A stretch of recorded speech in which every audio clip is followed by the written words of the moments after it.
Casi siempre cuando somos bendecidos nos sentimos agradados, contentos, felices, y casi siempre también compartimos con alguien para hablar de esa felicidad. Pero cuando estamos atribulados, por alguna razón nos enseñaron que lo que duele hay que salirle huyendo. No, que todo lo que duele hay que correrle. Así que cuando algo nos duele, se nos encienden de una vez los sensores para gritarle a Dios auxilio y olvidarnos que Dios tiene un propósito en nosotros, y es formar a Cristo, su Hijo, en nuestras vidas. De manera que si el instrumento que se llama dolor o sufrimiento es un instrumento como un bisturí que un profesional puede usar para hacer cortes precisos, de manera que el Espíritu Santo que te conoce y que habita en ti está forjando a ese hijo y esa hija que Él se propuso hacer de nosotros. Y en medio del dolor y la adversidad aprendemos a confiar en Dios. En medio del dolor y la adversidad entendemos lo frágil de nuestra humanidad. Comprendemos que sin Él es imposible vivir la vida de Cristo. Entonces, en ese proceso de dolor, en ese proceso donde somos confrontados con nuestra humana debilidad, nos damos cuenta que Jesús ha declarado una palabra contundente: fuera de mí nada podéis hacer. Y en ese momento recuperamos la cordura de la fe y comenzamos a tener la actitud correcta ante el sufrimiento. Yo no sé por qué circunstancia tú estás pasando hoy. No sé cuáles son las situaciones que están alrededor de tu vida. No sé cuán profundo te ha dolido lo que te han hecho. No sé cuál ha sido la situación que ha puesto en quiebra tu confianza en Dios. Es probable que en un momento determinado vivas experiencias tan terribles, tan dolorosas, que hacen que de alguna manera se haga insoportable. Pero sí puedo decirte que en medio de ese proceso que tú parece ser que no aguantas más, está el Dios que te ha escogido por amor, para levantarte y hacer que tu fe no falte. Ciertamente, Romanos capítulo 6 nos enseña un conocimiento experimental basado en la transformación gloriosa de ser llamados hijos de Dios. Y Romanos 6, del verso 6 en adelante, dice lo siguiente: sabiendo esto, que nuestro viejo hombre fue crucificado juntamente con él, para que el cuerpo del pecado sea destruido, a fin de que no sirvamos más al pecado. Porque el que ha muerto ha sido justificado del pecado. Y si morimos con Cristo, creemos que también viviremos con Él, sabiendo también que Cristo, habiendo resucitado de los muertos, ya no muere. La muerte no se enseñorea más de Él. Porque en cuanto murió, al pecado murió una vez por todas. Mas en cuanto vive, vive para Dios. Así también nosotros considerémonos muertos al pecado, pero vivos para Dios en Cristo Jesús, Señor nuestro. Entonces esta exclamación nos lleva a un propósito, y es el elemento de que aunque el poder del pecado ha sido eliminado de tu vida, tú puedes descuidar tu comunión con Dios. Aunque el poder del pecado no puede atraparte para hacer lo que Él quiere contigo, porque ya tú fuiste libertado. Y si el Hijo os libertareis, seréis verdaderamente libres. Y aún estando libres, podemos optar por una voluntad corrompida por lo almático y carnal para desviarnos a nuestras intenciones y motivaciones erróneas. De manera que aún estando en Cristo tenemos una gran batalla, una lucha terrible, pero no es una guerra espiritual, porque ya Jesús determinó la victoria contundente en la cruz. Se habla de una lucha que tenemos y que no es contra sangre y carne, sino contra principados, potestades, contra gobernadores de las tinieblas de este siglo, contra huestes espirituales de maldad en las regiones celestes. Pero el Dios que tú tienes, el Padre que te ha puesto nombre, el Hijo que ha tenido una victoria contundente, avergonzando públicamente a los principados y potestades en la cruz, este Cristo te ha declarado más que vencedor. De manera que tu victoria no radica en lo que tú hagas. No es en la destreza ni los años que tenemos en el evangelio. Porque en vez de ser ya maestros, en vez de tener una actitud que sea coherente con lo que predicamos, estamos todavía en ñoñerías, estamos todavía en rogarle a Dios o pelear con Él para decirle: Señor, yo te pido, yo te ruego y tú no me lo estás dando. Ciertamente Dios conoce las motivaciones de nuestro corazón. Y siempre le he dicho a la gente que dependiendo de la actitud y la intención de tu corazón, tú serás prosperado. De manera que si tu actitud y tu intención es errónea en cuanto al propósito de Dios, puedes rogar y poner un altoparlante de lo más grande, y todo lo que tú emitas por ahí no pasará del techo de tu casa. Porque Dios está buscando el interior de tu corazón para verte comprometido de verdad con una transformación que basa primeramente el primer principio, y el principio es: no puedo hacer nada por mí mismo. Entonces, a la luz de esto, tenemos una nueva naturaleza. Una nueva naturaleza que, según Dios, nos invita a nosotros a vivir de una forma en la cual Cristo sea glorificado. Y por eso el texto sigue diciendo: no reine pues el pecado en vuestro cuerpo mortal, de modo que lo obedezcáis para vuestros propios deleites. Y ahí está el asunto. Mientras más dejamos que lo almático y carnal gobierne nuestras acciones, es porque en realidad nuestra mente está corrompida y está siendo atrapada en motivaciones que no glorifican a Cristo. El texto bíblico nos dice la razón. No solamente que no reine el pecado en nosotros, verso 12, sino que el verso 13 dice que tampoco presentemos nuestros miembros al pecado como instrumento de iniquidad. Y muchas veces no hemos entendido esto. Un instrumento de iniquidad es un instrumento para el mal. Y a veces nosotros queremos hacer la obra de Dios con las herramientas del diablo. Imposible. Los códigos que el enemigo utiliza son códigos opuestos al reino de Dios. Yo no puedo creer que mi actitud de venganza contra alguien que me ha lastimado es una actitud legal. Eso está operativamente vinculado a una persona que no ha entendido que a los hijos Dios le declara: mía es la venganza, yo pagaré, dice el Señor. De manera que si yo como hijo estoy siendo presionado por alguien, estoy siendo sitiado o rodeado por el enemigo, en ese momento mi intención debe de ser quebrar mi corazón y saber que algún propósito grande mi Padre tiene conmigo, que me está permitiendo esta bendición tan grande.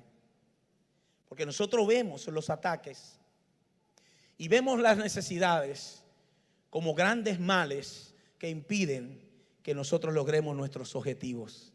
Y es al revés. Usted y yo no tenemos objetivos. El objetivo lo tiene Dios con nosotros.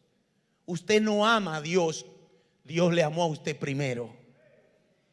Fuiste escogido por Él porque Él decidió, por su amor, hacer posible en ese cuidado paternal, cuando llegaste a la tierra, ver todo lo que Él visualizó de ti antes de la fundación del mundo, para que nada ni nadie pudiera impedir lo que tu voluntad permisiva y activa, intencional, iba a decidir para recibir a Cristo.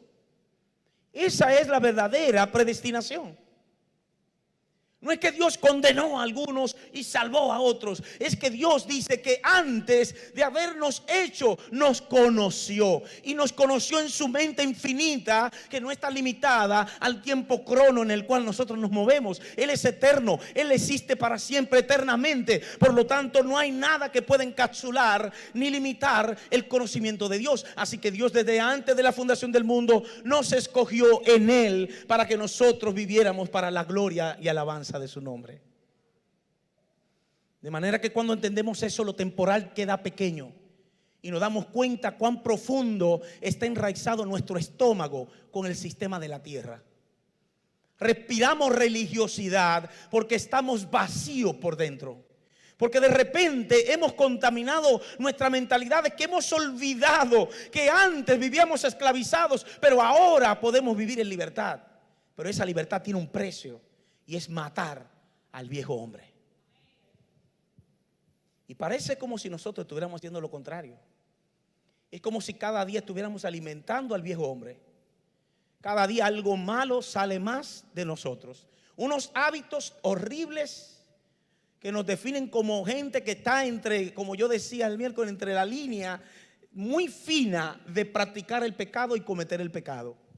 Hay creyentes que ni saben si lo están practicando o si lo están cometiendo, porque viven tanto fallando y cometiendo pecado. Vivimos haciendo tantas cosas incorrectas, fuera del propósito, que están vinculadas a nuestra motivación errónea, a nuestro ego, a nuestra ambición, a nuestra avaricia, que de repente estamos tan enredados en eso que nos olvidamos que Dios está y que Dios espera que consultemos con Él aún nuestras más pequeñas intenciones.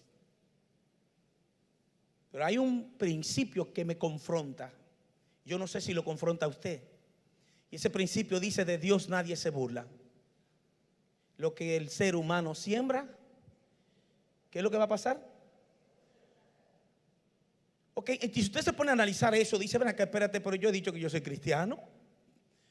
Yo he dicho que yo tengo a Cristo. Algunas veces he ocultado, porque me da vergüenza en los escenarios donde voy decir que tengo a Cristo. Es porque no has entendido y no ha amanecido todavía el día. Porque tener a Cristo, no puede haber nada en esta tierra, en este mundo, aún en el universo, que pueda compararse con la gloria del Hijo que ha sido depositada en nosotros. Tú tienes la gracia del Hijo, tú portas la naturaleza del Hijo, y como tú portas la naturaleza del Hijo, el Padre no te ve a ti en tu humana debilidad. Él ve al Cristo glorioso que está en ti y Él declara: tú eres mi Hijo amado. No importan los procesos difíciles, en lo que salgan los mensajes incorrectos de nuestro corazón. No importa. ¿Sabe por qué? Porque por encima de todo Dios es Dios y Él cumplirá su propósito eterno en ti. Por encima de ti. Ay, si no fuera por eso. Si no fuera por eso, ¿dónde estaríamos? Nuestros conceptos de Dios han sido distorsionados. Y esto no tiene que ver con asuntos de religión. La religión está convertida en dos vocablos latinos. Religio. ¿Sabe qué significa religión? Tratar de alcanzar por sus propios medios a Dios. Y todo el que practica y vive en la religiosidad, en el venir a compartir y a oír, en el hacer un chiste, una alabanza, en creer que porque eleva una oración sin sentido, sin propósito, sin conexión, ya está pagando una cuota a Dios, está equivocado. Dios está viendo tu interior. Él no se impresiona por lo que hagas. Él se impresiona por un corazón contrito y humillado, al cual jamás despreciará. De manera que cuando venimos a Dios, no venimos a cumplir una cuota de religión. A Dios no le interesa, porque la palabra religión exactamente es la intención humana de querer decirle a Dios que se equivocó al enviar a Cristo. La Biblia dice que aquellos que creen que por sus buenas obras de justicia harán nulo el sacrificio de la sangre de Cristo y lo ven a Él como si hubiera sido algo que no tiene valor. Óyeme, esto es algo desagradable. Pero ciertamente cuando creo que por mis propios medios yo voy a llegar a Dios, estás equivocado. Porque si Él envió a su Hijo Jesucristo a dar su vida por ti, a pagar por tus pecados y los míos en la cruz, Él lo hizo porque no había otra manera más sublime de Él ser glorificado que ser levantado a su Hijo. ¿Cuántos están agradecidos por Cristo? Entonces, en ese sentido, la palabra nos lleva a entender que nuestros corazones estaban comprometidos con lo almático y temporal. Pero ahora tiene que haber un desgarre. Ahora tiene que haber una intención. Ahora tiene que haber un despojo del viejo hombre. Tiene que haber un arrancarnos de una vez por todas todo aquello que nos lleva al camino equivocado. Todos los apetitos de la carne tienen que ser sujetos, llevados a la cruz, para que puedan morir allí en la cruz. Porque con Cristo estoy juntamente crucificado, aunque todavía no lo haya discernido. Entonces no se trata un asunto de mentalidad, se trata un asunto de naturaleza. ¿Sabe por qué? Porque hay muchas personas que son extremadamente, déjame yo poner eso ahí, libre. Hay personas que son extremadamente formales, personas con un coeficiente intelectual privilegiado, Personas que saben hacer cosas, discursos, acciones, que inventan, que realizan. Y esas personas viven de una manera que pueden tener un tipo de etiqueta moral, con un tipo de medida para decir: yo no bebo, yo no fumo, yo no bailo, yo no sé en cuál listado usted está. Pero ninguna de esas cosas, ninguna de ellas pueden ser comparadas con la gloria del Hijo que ha sido depositada en aquellos que han creído en Él. De manera que cuando yo voy a vivir en esta nueva naturaleza, automáticamente me doy cuenta que el problema consiste en mi vacío existencial. Mi vacío existencial es el resultado de la ausencia de Dios por causa de mi naturaleza pecaminosa. Quiere decir que entonces en Cristo yo puedo recuperarme, porque Él me coloca en una posición legal donde me da posición y donde me da posesión. Quiere decir que ambas cosas las recibo en Cristo. Por eso mi posición, trasladándome de las tinieblas al reino de su amado Hijo, y mi posesión, que ha sido garantizada por el sello del Espíritu, según Efesios capítulo 1 versos 13 y 14. De manera que ahora yo tengo la posición de ser un hijo que está sentado en los lugares celestiales juntamente con Cristo. Y cuando opero en la tierra, las esferas de las tinieblas tienen que esparcirse, porque el mensaje de luz no va a permitir que las tinieblas prevalezcan. Y las mentalidades que están corrompidas, atrapadas, engañadas y confundidas y aún entretenidas, cuando escuchan el mensaje de la cruz y escuchan la verdad de la salvación, tienen que ser libertados por ese poder que el Espíritu Santo hará posible en tu vida. De manera que yo veo la realidad de vivir en la naturaleza del Hijo. Me doy cuenta que la nueva naturaleza nos fue impartida por gracia. No fue por una obra humana. La fe en nosotros no es una fe de haber creído. Dice la Biblia que si tú confiesas con tu boca y crees en tu corazón, no es un asunto de repetir una frase como una fórmula mágica para que esa frase me catapulte y me lleve donde yo debía de estar. No, no es una frasecita, es un corazón comprometido. Y recuérdate que tu corazón y el mío es engañoso y perverso más que todas las cosas. Por eso cuando Jesús habla con sus discípulos, les dice con mucha claridad que a Dios hay que amarle con toda nuestra mente y con todo nuestro corazón. Porque si yo no pongo mi corazón en Dios, mi profesión de fe será en el vacío. Entonces yo creí, no creo. Y hay una diferencia. Hay una diferencia en que yo acepté a Cristo porque yo creí en Cristo. Y como, sí, yo tenía fe en Cristo, yo tengo fe en Cristo. Pero la manifestación de la fe en Cristo significa un acompañamiento poderoso de una palabra que cada día va aumentando nuestra fe, porque la asumimos como un alimento espiritual. Pero ¿quién está leyendo la palabra? Y es como yo le digo a algunas de las personas que estoy trabajando con ellos, y le pregunto y le digo: no es lo mismo leer la Biblia que estudiarla. Leer la Biblia es simplemente recitarla, y yo puedo hacer un ejercicio de memorizarla, pero si yo no la creo, si no me empodero con ella, si no la asumo como parte de mi vida, entonces la palabra no está sembrada y no se va a hacer notorio el fruto de ella. Nosotros creemos muchísimos textos bíblicos, pero no lo estamos viviendo. ¿Qué diferencia existe entre creer que la Biblia dice: buscad primeramente el reino de Dios y su justicia, y todo lo demás será añadido? ¿Y quién tiene confianza para hacer eso? ¿Quién le cree a Dios en ese texto bíblico? Y lo vivimos enseñando a todo el mundo. Busquemos primeramente el reino de Dios y busquemos su justicia, y todo lo demás, comida, techo y abrigo. Y usted dice: sí, comida, techo y abrigo, porque son las verdaderas necesidades del ser humano. Pero yo no quiero eso, yo quiero un plasma de última generación, yo quiero un celular iPhone o el último que viene de Tesla, yo quiero aquello y lo otro. Y comenzamos con una basura de cosas interminables que nos sacan del propósito eterno y nos meten en una cápsula de entretenimiento y de manipulación, donde nos sentimos miserables y vacíos porque no tenemos dinero para comprar lo que queríamos haber adquirido.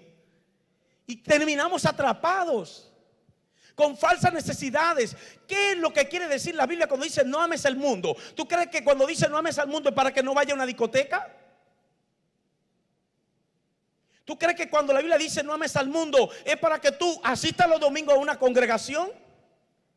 ¿O tú crees que cuando Dios te dice no ames al mundo, simplemente te está diciendo disfrázate como evangélico, camina como uno, métete la Biblia como un desodorante y camina derechito? La mujer es un ser extraordinario, un ser especial.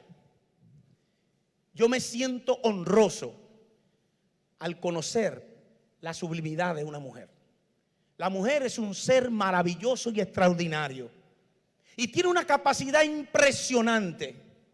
Y yo puedo darme cuenta de su capacidad, pero hay un lenguaje, hay una frecuencia que la mujer tiene que mantener. Si la mujer se sale de la frecuencia correcta, acabó con medio mundo. El problema está en que en esta naturaleza humana que vive luchando todo el tiempo con los malos hábitos que usted y yo sabemos que tenemos, todas esas mañas ocultas con las cuales estamos faltándole a Dios, desobedeciendo a Dios y haciendo una cosa de un acto vergonzoso, a veces hasta abominable, con nuestras acciones ocultas, hábitos horribles que son vergüenza hasta para el mundo. Pero estamos en una lucha y lo sabemos.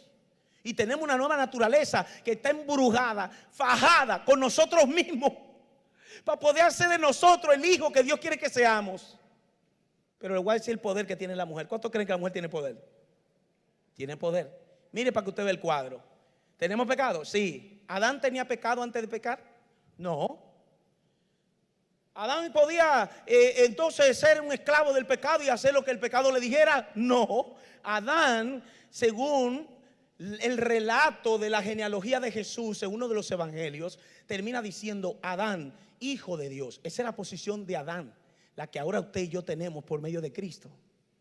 Adán es hijo de Dios en ese momento puro, donde él no tenía pecado, donde nunca había fallado al propósito por el cual Dios le había puesto en la tierra. Adán estaba en todo su poder. Si los hombres hoy hablan de que una persona sabia y entendida, un científico poderoso, genio, llega a 15% de su capacidad cerebral o 20%, Adán tenía el 100%. Duró 900 y pico de años, aunque sea por la vivencia que vivió, tenía el 100% de su capacidad. Sin embargo, Adán tuvo una mujer de compañera, la mujer con la cual Adán se derretía. Porque hay que ser sincero, Adán está asfixiado de Eva, ¿o no? Estaba asfixiado de Eva. Tú sabes lo que tú, después que tú estás solo viendo a todo el mundo, una besita con otra besita, un pajarito, todas las cosas con todo el mundo, y él dice, acá, esto no está bien, aquí algo falta. Y Dios dice, así si no viene una mujer para que se multiplique y llene la tierra, porque estos se van a poner a llenarla, este hombre va a vivir solo. Y Dios le puso esa compañera idónea. La palabra idónea no es menor, sino que es exactamente la que él necesita. De hecho, la palabra idónea es aplicada a Dios en un contexto para decir que Dios es el Dios idóneo para Israel. Ahora, cuando esta mujer empoderada se enfrasca en una discusión teológica con la serpiente, no, porque tú me dijiste, porque yo te digo, es más, mira, Dios dijo esto y esto, ella se fajó. Ella tenía dos opciones. Tenía la opción de ir al hombre que Dios le puso al lado y decirle, Adán, mira, esta freca de la serpiente me está diciendo tal cosa, pero tú y yo hemos hablado y tú me dijiste tal cosa, ¿qué hago? Y Adán le dice, mira, Eva, yo soy el mandamás, no lo hagas, yo te protejo. ¿Dónde está la serpiente? ¡Ah! Pero Eva no fue donde Adán. No fue. Ella violentó su propio protocolo con el hombre que Dios le había puesto al lado, quien había conversado con ella y le había dicho, no coma de eso, que papá Dios nos dijo que si comemos nos vamos a fregar. Él se lo había dicho también. Así que Eva siguió en su discusión teológica, se olvidó de Adán. Ahora se olvida de Dios, porque Dios le está diciendo, ciertamente morirás. Y ella se enfrasca con el enemigo y le dice, no, no vas a morir, le dice el enemigo. Y entonces sus ojos fueron abiertos y ella vio que el fruto era bueno y que era delicioso y que era agradable para alcanzar sabiduría, y entró en el deseo de los ojos, de la carne y la vanagloria de la vida, y cayó en el pecado. Ahora atienda, Eva cae en el pecado, Adán está victorioso, no ha pecado todavía. Cuando esa mujer desubicada, que ya no estaba en la frecuencia correcta, vino y le dio del fruto, Adán no fue engañado, dice la Biblia. Y Adán, sin ser engañado, dijo, si mi mujer me lo da y yo la voy a perder, este mujerón yo no lo pierdo. Fuápiti, y se tragó su cosa. Ese problema de ellos dos lo estamos pagando todos. Pero ¿sabe qué es el secreto? Que existen esclavos modernos que no se han dado cuenta que están atrapados. Esclavos modernos que están atrapados por todo lo que crearon para que pierdan la objetividad de saber que fueron colocados en la tierra con un propósito que trasciende lo temporal, que fuiste ubicado en la tierra, en la familia donde tuviste, la experiencia que viviste, sin importar que no tuviera padre, ni madre, ni hermanos, no importando tu orfandad. Dios te llamó para darte un nombre y te dijo: tú eres mi hijo amado. Y Dios te llamó y te rescató y te colocó en la tierra para que tú pudieras entender con el entendimiento, valga la redundancia, y saber que tú eres especial, que no existe nadie como tú, que Dios te hizo único, única, y te hizo para engrandecer su nombre en tu vida. El enemigo quiere que nosotros sigamos atrapados. El enemigo quiere que nosotros vivamos de una manera completamente opuesta. El cuerpo del pecado ya ha sido clavado, crucificado, ha sido eliminado. El cuerpo del poder del pecado que te esclavizaba y me esclavizaba en Cristo ha sido crucificado. Por esa razón, ¿sabe lo que tenemos que hacer nosotros desde el día de hoy? Desde el día de hoy, mata tu yo, crucifica tu ego, que yo estoy aprendiendo a crucificar el mío. Crucifiquemos nuestro yo, que es la palabra ego, porque este ego no permite que nos hagamos uno con Cristo. La única forma de poder hacernos uno con Cristo es estando consciente que este viejo hombre no nos puede seguir gobernando.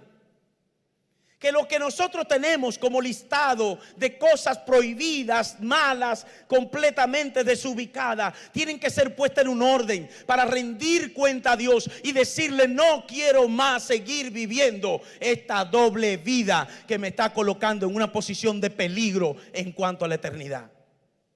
Porque si yo sigo viviendo mi vida como cristiano frío, como aquel que no me importa la palabra, como aquel que cree que solo es un cumplimiento, y no me doy cuenta que Dios quiere forjar una mujer, un hombre que se pare frente al mundo y le pueda decir al mundo: con Cristo estoy juntamente crucificado y ya no vivo yo, mi ego ha sido crucificado por causa de Cristo.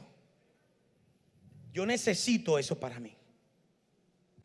Y estoy enfrascado en una lucha, porque ya no hay más esclavos si ya fuimos libertados por el Hijo. De manera que cuando yo digo que tengo a Cristo y vivo como yo quiero, tengo que hacer una revisión sincera. Señores, ya no tenemos tiempo. Se acabó el tiempo en el reloj donde yo estoy aquí al frente, y se acabó el tiempo también en cuanto a la eternidad.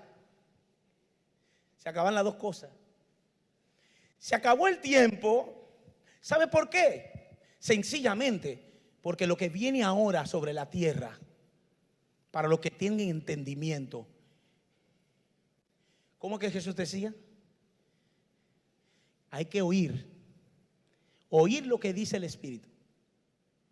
Lo que viene sobre la tierra es peor que lo que ya vino. Y lo que viene va a tratar de desarraigar tu fe. Te va a tratar de quitar tu comodidad, te va a quitar tu libertad y va a hacer de ti un estropajo sin sentido y sin propósito en un mundo que está pronto a ser confrontado y diseminado. Estamos ante una realidad que vendrá, que no lo va a parar nadie, porque todos los estamentos de la tierra, todos los esquemas y sistemas que funcionan en la tierra ya llegaron a su punto de colapso. No existe algo que esté representando correctamente los principios que antes nos sostenían. Ya eso desapareció. No hay quien te defienda. Ni siquiera un liderazgo que fue puesto a prueba y no supo pararse con los pantalones para decirle a la gente lo que tenía que hacer. Porque operaron en el miedo y no en el espíritu, donde tú estás dispuesto a dar la vida, donde estás dispuesto a poner la palabra, donde estás dispuesto a sembrar a Cristo sin importar todo lo que se levante contra ti. Si no te levantas ahora, vas a fracasar, porque si fuiste removido y duraste 2 años para volver a congregarte, ahora te van a dejar sin cabeza y todo el mundo va a salir huyendo, porque nadie quiere pagar el precio. Todavía andamos asustados con un montón de códigos equivocados, metidos con un montón de mentiras, porque creímos en las instancias de la tierra y están controladas por algo más grande de lo que usted se puede imaginar. Llegó el tiempo de definir cuál es mi eternidad. Llegó el tiempo de definir en quién yo he creído. Llegó el tiempo de definir si soy hijo o soy un bastardo. Llegó el tiempo de definir en quién está puesto mi corazón.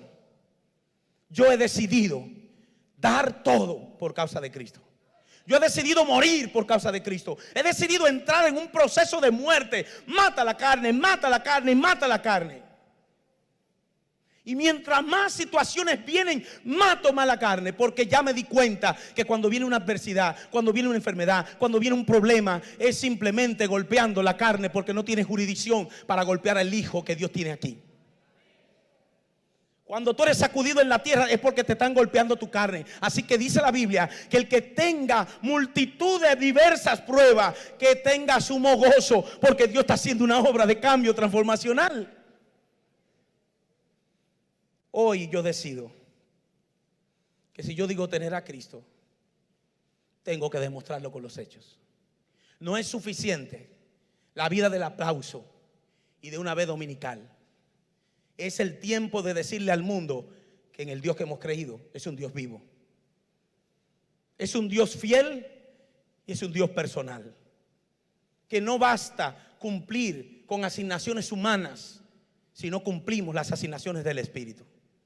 Que no basta con seguir diciendo que nosotros somos hijos de Dios para avergonzarlo públicamente con actos tan inmaduros que nuestra familia cada día dice: pero si esto es evangélico, yo no quisiera estar cerca de eso. Porque hemos dejado la vida de la piedad para vivir en el contentamiento del mundo y no de Cristo.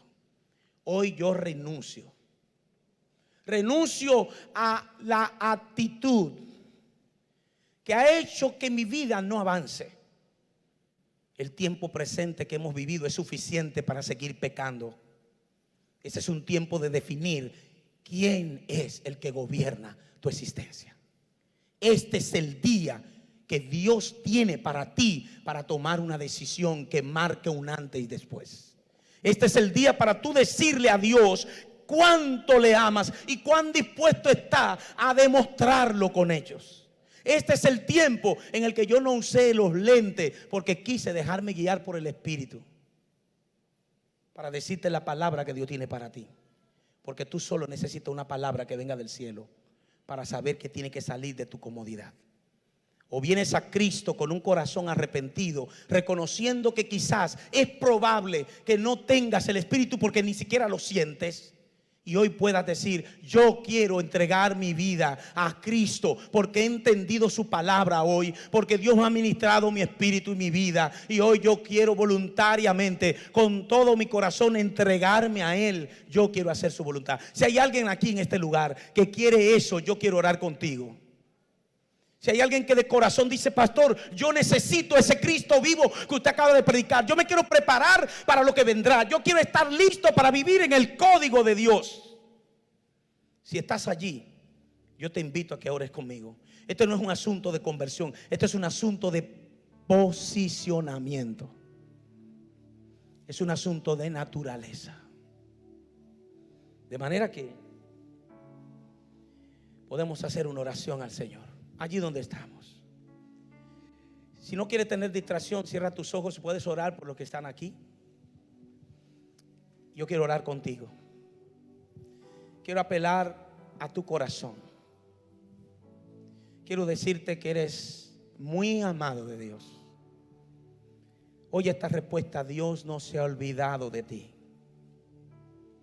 Dios tiene un propósito contigo aún en medio de tu soledad. Dios tiene un propósito contigo, aunque tú sientes que todos te han abandonado y traicionado, que nadie te entiende. Dios tiene una palabra para ti de reconciliación, una palabra de restauración, una palabra de amor y de perdón. Dios te está diciendo: estoy aquí, ven, abre tu corazón, yo quiero hacerte una nueva persona. Si hay alguien en este lugar que dice: sí, pastor, yo quiero ese Cristo, Yo quiero entregar mi ser a este que dio su vida por mí. Entonces, allí donde está, con todo tu ser, repite esta oración de corazón conmigo. Dile: Padre, te doy gracias. Allí donde está, dile: te doy gracias por la vida que me diste. Te doy gracias porque a pesar de mis pecados, tú me amaste. Te doy gracias porque en medio de mi aflicción en el mundo, tú siempre has estado allí. Y hoy te pido que perdone todos mis pecados. Sí, Señor, yo he pecado contra ti. Tengo que ser honesto. Sí, he pecado contra ti. He fallado a lo que tú quieres para mí. Pero hoy vengo con un corazón sincero a pedirte que me perdones y que me otorgues la vida que está en el Hijo Jesucristo. Hoy quiero ser una nueva persona. Quiero ser guiado por ti. Ya no quiero pecar más contra ti. Y te doy gracias por tu inmenso amor y por tu perdón. Hoy lo recibo por la fe. Por la fe en Cristo Jesús recibo esta salvación tan grande. Y hoy con gozo me declaro que soy más que un vencedor por medio de Cristo.